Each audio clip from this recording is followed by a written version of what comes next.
Bonjour à tous, on se retrouve dans une nouvelle vidéo et dans cette vidéo, je vais vous montrer comment feedback dans toute cette partie-là sur Fruity Bank. Donc on va commencer par ici. Donc le off, vous n'avez pas du tout de feedback. Le norm, vous avez un feedback, donc un feedback ou un écho, c'est la même chose. Donc là, vous avez un écho normal. Donc voilà. Là, vous avez un écho inversé, par exemple, si vous mettez le son à gauche ou à droite, il sera inversé par rapport à la norme. Je vous ferai un test tout à l'heure.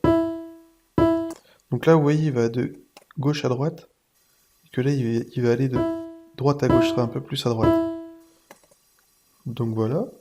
Ensuite, ping-pong, ça va faire gauche-droite, gauche-droite, gauche-droite, le son. Donc là, on va droite, gauche, et ainsi de suite. Ensuite, le thème, c'est le temps entre le son brut et le délai. Et là, ça vient plus tard. Donc si on descend, là, ça vient pratiquement en même temps. L'OFS, c'est si vous mettez tout ici et que vous êtes par exemple sur le norme, ça mettra le son beaucoup plus à gauche.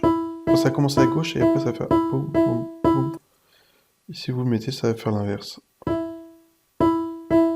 va aller à droite et après ça va faire gauche-droite, gauche-droite. Donc voilà, si vous mettez inversé, donc ça fera la même chose mais à l'inverse. On va remettre sur norme. Ici, j'y touche pas, le cep. Ensuite, le pan, c'est pour mettre plus ou moins le son d'un côté ou de l'autre. Donc là à droite. Et là à gauche.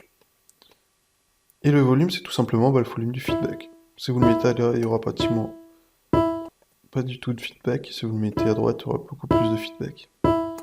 Donc voilà. Donc n'hésitez pas, dans la description, il y a une formation sur FL Studio pour ceux que ça intéresse.